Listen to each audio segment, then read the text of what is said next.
Excellency is here before the chamber. Thank you,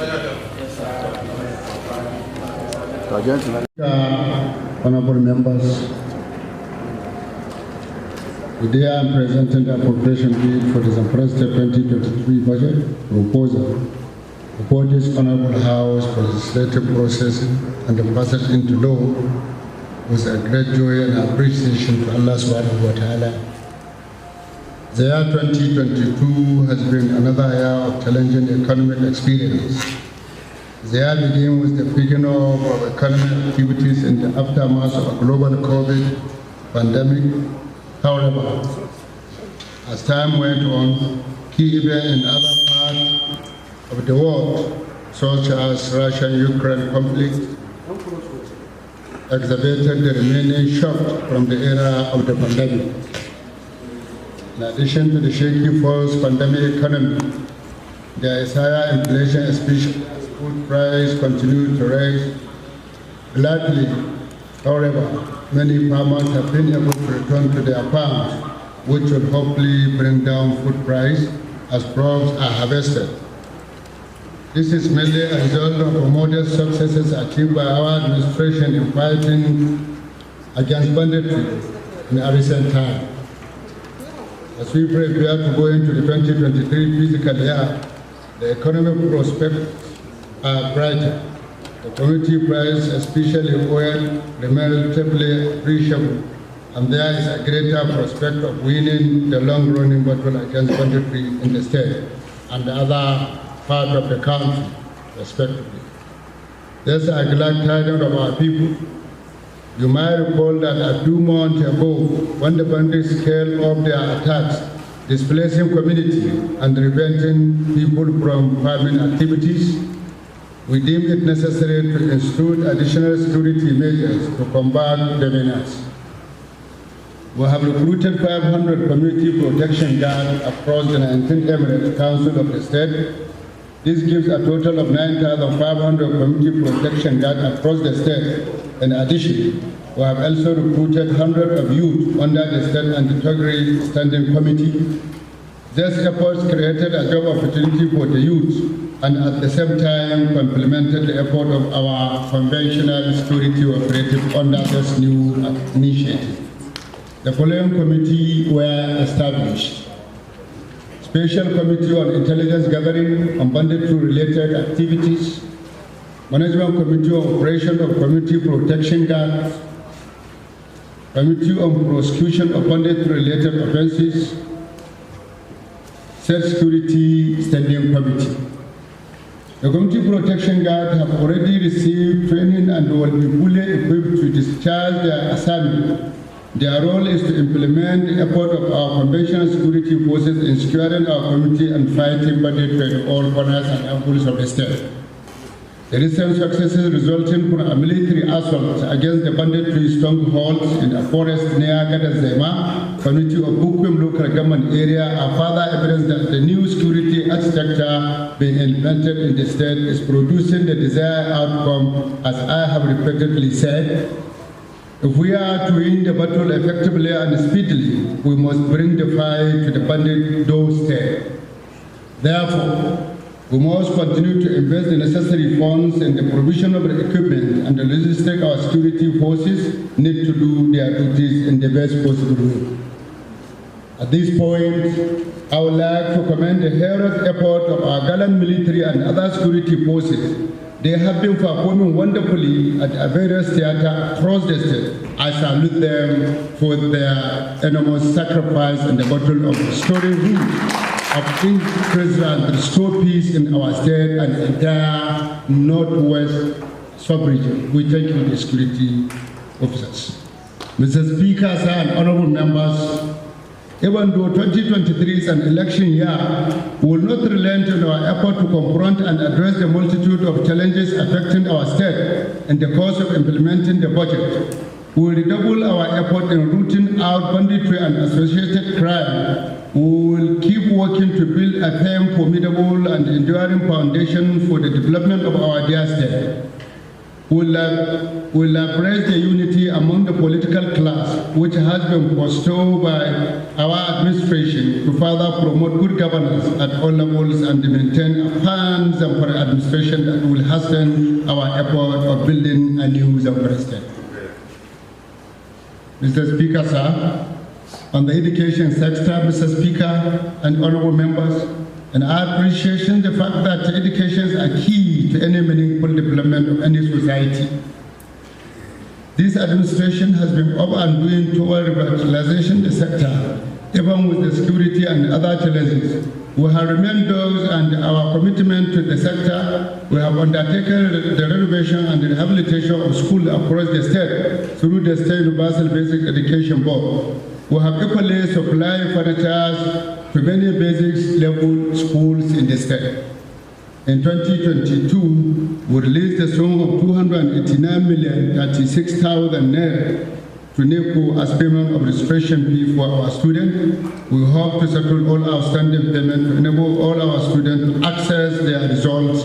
In addition, we have equally paid the sum of 15 million to National Board for Arabic and Islamic Studies for our Arabic and Islamic related examination, and 6,600,000 for NAPTEP, which is the examination body for our technical school. Mr. Speaker, honorable members, equally, we revive the writing of the mock examination to prepare our final year secondary school students for relevant examination. Accordingly, we released a sum of 38 million for the conduct of the mock and junior school living certificate examination for our science schools. The sum of 38 million was released for the purchase of science equipment and reagents. Mr. Speaker, with regard to employment generation, my administration has provided employment into the state civil service to a total of 5,950 individuals drawing from the 14 local government areas of the state. This individual has been offered employment across 18 MDS. This development has jacked up the state monthly salary figure for civil servants by 167,333,440 naira 15 kobo. Similarly, we have implemented outstanding promotion of the state civil servant, which have not been implemented for the state. Mr. Speaker, my honorable members, we are also committed to implementing the national minimum wage of 30,000 this November by God grace. On this note, I want to appreciate the labor leaders for embracing dialogue as a tool of engagement with the government. On the part of our team in civil servant, it is my sincere hope and expectation that they will remain alive to their responsibility and committed to implementing government policy and programs of all levels. Review of the 2022 budget. Mr. Speaker, honorable members, you might wish to recall that I presented a budget of 159,481,857,029 naira 67 kobo before this honorable house for the year 2022, which was based on projected recurrent and capital revenue of 79,753,680,575 naira 67 kobo and 79,928,176,454 naira respectively. Accordingly, the corresponding recurrent and capital expenditure formation were 73,506,857,029 naira 67 kobo and 85,975,000,000 naira respectively. By the end of the third quarter of the year under review, precisely the end of September, we noticed that the budget performance was 49,129,960,878 naira 10 kobo, representing 31%. This was due to the shortfall in a projected revenue. Therefore, in order to dance in tune with reality, the budget was reviewed downwards to 133,701,435,000, consisting of 94,806 1,025,000 and 39,086,610 million recurrent and capital revenues, as well as 99,174,435,000 and 34,527 million as a corresponding recurrent and capital expenditure, respectively. Mr. Speaker, a highlight of proposed 2023 budget, the policy objectives. All the existing policy objectives will continue to be enforced in the 2023 fiscal year, emphasizing cost efficiency and effectiveness in implementing all government projects and programs. In addition, government will seek support from other donors in coming up with the improved 25-year state development plan. 2023 budget proposal, Mr. Speaker. The proposed 2023 budget is anchored on multiple grant resources in order to make it physically realizable, coherent, and consistent with our medium and long-term strategy plan. The formulation of the budget has come with a lot of challenges of higher demand for more than 300 billion from the ministries, departments, agencies, which are the instrument of implementation of government policy and programs. However, they are streamlined to accommodate our immediate need. We will therefore complete all the ongoing projects and embark on some new major capital projects this year. Mr. Speaker, honorable members, it is in the basis of the point mentioned that the proposed 2023 budget is estimated at 188,872,227,000. This is made of 98,976,227,000 and 89,896,000,000 as recurrent and capital revenues, as well as 102,564,207,000 and 86,308,020,000 as recurrent and capital expenditure, respectively. Mr. Speaker, so a major project and program will be executed in the year 2023 is as follows. At this point, Mr. Speaker, it is pertinent to mention that the 2023 budget has been designed to enable us adequately mobilize resources to contain the raging insecurity across the state. To this end, the sum of 20 billion has been budgeted for the security sector. Similarly, to enable us to respond to humanitarian challenges arising from banditry and related crime, we are devoting the sum of 10,800,000,000 for humanitarian services. In the same vein, we have made a substantial allocation for the education subsector to the tune of 21,268,000,000. Health sector will receive 18,424,000,000. Also, agriculture is allocated the sum of 4,867,000,000 respectively. With this, the details of the budget will be submitted to the State Assembly by the Secretariat and the Office of the Secretary to the State Government for more details. I therefore thanks all the honorable members, particularly the honorable Speaker, for sparing their time with a short notice for presenting this my budget at this moment. I therefore thank you all and God bless Nigeria. I thank you very much. Honorable Dr. Bello he is now being assisted by the Commissioner of Budget and Chemical Lighting Clerk to the House to lead the document before the means. The beneficent, the mirthful, and the only one free from all imperfection. May his feet and blessing be often the seal of the prophet and the messengers, Muhammad bin Abdullah, his household, his companion, and all those who follow his teaching in the day of God. It is with the pleasure of the Senate Humanity. I welcome His Excellency, the Executive Governor of the Zamfara State, Honorable Dr. Bello to this honorable house in fulfillment of our constitutional mandate and responsibility of the honorable.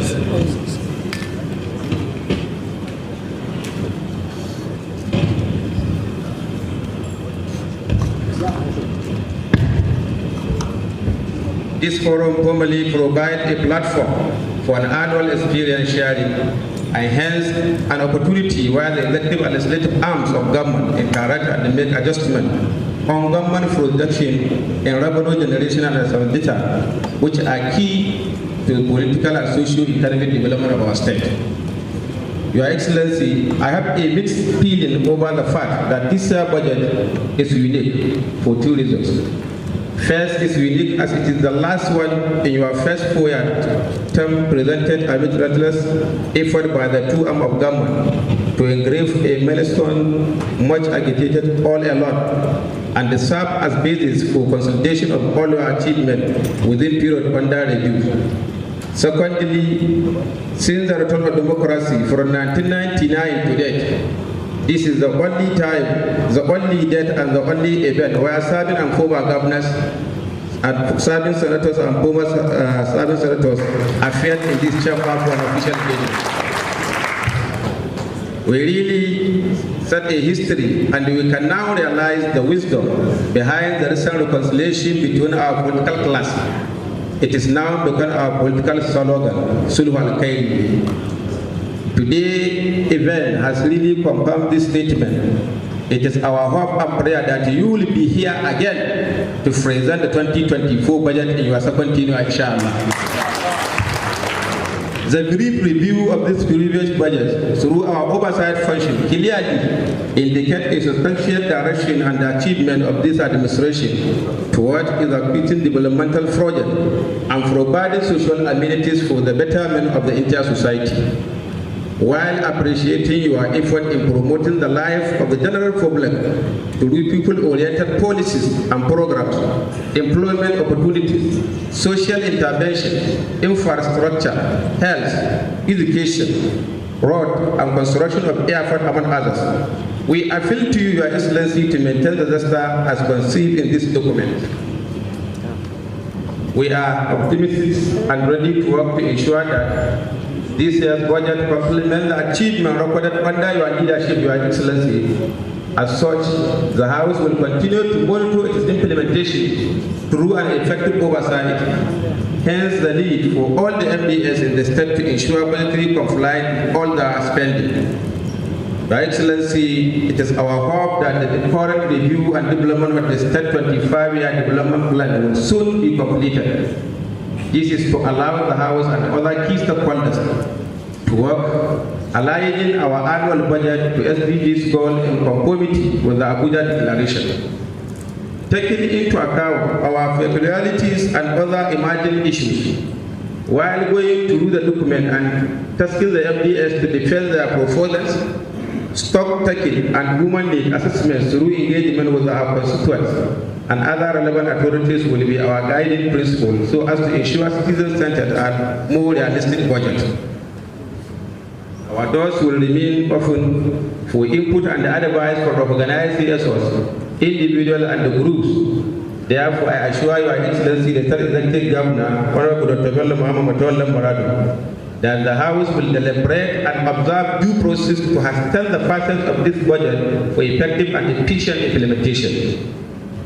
Distinguished ladies and gentlemen, we are not unaware that right from its inception, this administration has done tremendously well in tackling the threat of insecurity that may limit the socio-economic development of our state over a period of time. This single venture alone has by far surpassed numerous others. It was a foresight explored in the right direction, giving priority attention to addressing the menace, considering the need to invest in peace promotion for sustainable development as a major aim to concretizing the movement for the restoration of peaceful coexistence among our communities. Government introduced different measures and strategies to achieve the set goal of restoring our lost glory as the most peaceful state in the country, while recognizing the effort of the state government under the able leadership of His Excellency, the Executive Governor of the State and the security agencies. We still notice some security challenges here and there, and are appealing to key stakeholders and general public to continue praying and support the government in addressing the same challenge. Taking our fundamental function as lawmakers we were able to record the much needed achievement in the area of lawmaking, representation, and oversight. The House, within the period under review, was able to pass many bills into law, some of which were assented to by His Excellency the Executive Governor, Honorable Dr. Bello, Matawalle, MOA, a team on Dawla Usmaniya, while some are waiting for assent to His Excellency. Prominent among them recently passed by the House are a bill for the State Penal Code law, a bill for a law to provide for the administration of criminal justice in the state, disability bill, child protection and social protection bill, among others. Other bills of equal importance are at different stages waiting for further legislative process. Your Excellency, we want to assure you and the good people of the state that the House is determined to continue to work with the other arm of government for the betterment of the entire society. Distinguished honorable colleagues, members of the President's House of Assemblies, ladies and gentlemen, may I remind you on the need to sit up tight our belt and redouble our effort in helping our state to diversify more sources of revenue rather than depending on the federal allocation. Henceforth, the House will identify all the revenue-generating agencies in the state with a view to improving the internally generated revenue drive. Let me use this opportunity, Your Excellency, to assure commitment of the state legislature toward contributing our quota through oversight to ensure that the government buckle off in harnessing all areas of revenue generation. Distinguished important personalities, ladies and gentlemen, as the Speaker and the presiding officer of this Honorable House, I want to humbly thank my honorable colleagues, the honorable members, for their support and the cooperation to the leadership of the Honorable House, without which we could not be where we are today. All the achievements recorded could not be realized without your support and understanding. I really count on you. May Almighty Allah guide us to continue to serve our people at different capacity. Before I end my address, Your Excellency, I would like to condole His Excellency the State Executive Governor, Honorable Dr. Bello Matawalle, MOA, the team in Dawla Usmaniya, and the good people of the state, especially the families of those who lost their life and property, the injured and all others affected by the security stress. I pray to Almighty Allah to grant His eternal rest, help the injured and replace all those properties with what is most appropriate. Amin. Ya Rabbil Alamin. On behalf of my humble self and all honorable colleagues, honorable members of the President's House of Assembly, I wish to register our sincere appreciation to His Excellency, the State Executive Governor of the President, Honorable Dr. Bello Matawalle, MOA, the team in Dawla Usmaniya, Kadimul Islam, for his support and quick response to the House in whatever will be of immense importance to the good people of the state. We thank you very much, Your Excellency. We stand to acknowledge your effort in upgrading this chamber. As you can see, this provides a conducive working environment for better service delivery. We thank you very much, Your Excellency, once again. Finally, Your Excellency, I want to appreciate the electorate for giving us the mandate to serve them and wish to assure you that whatever we do in this honorable chamber, we do it in good faith and in consideration of our people to better our society now and in the future. We call for your prayers, further support and the cooperation as we continue to offer ourselves to service to humanity now and always, inshallah. We thank you. God bless His Excellency, the State Executive Governor. God bless the Honorable House. God bless all the million people. Thank you very much, Your Excellency. Thank you very much, Honorable Colleague. My Biredi TV, My Biredi TV, My Biredi TV, Fadakallah nishadi, sai Mai Biredi TV. Gagara gasa online TV, Mai Biredi TV, gidan TV mai fadakarwa, tare da nishadantarwa.